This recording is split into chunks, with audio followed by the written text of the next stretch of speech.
تقوی کیسے حاصل ہوگا روزہ رکھنے سے؟ من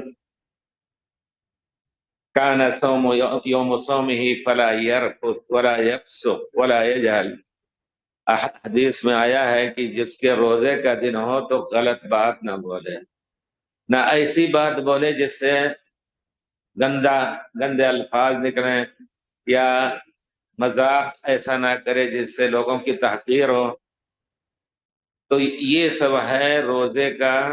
کہ شرائط، روزے کی شرائط سے اگر انسان 30 دن کا روزہ کم سے کم رکھتا ہے، اور گویا اس کے اوپر ایک حارس اور یہ محافظ ہے، جیسے ذرا سا غلط چیز کو سوچنا شروع کیا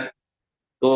یہ سوچ لے کہ کہیں ایسا نہ ہو کہ میرا روزہ خراب نہ ہو جائے، میرا صوم خراب نہ ہو جائے، فوراً وہ انشاءاللہ نیکی کی طرف مائل ہو جائے گا، برائی کا خیال چھوڑ دے گا۔ یہ ہے تقوی حاصل، لعلکم تتقون، مقصد ہے کہ اس سے تقوی حاصل ہو۔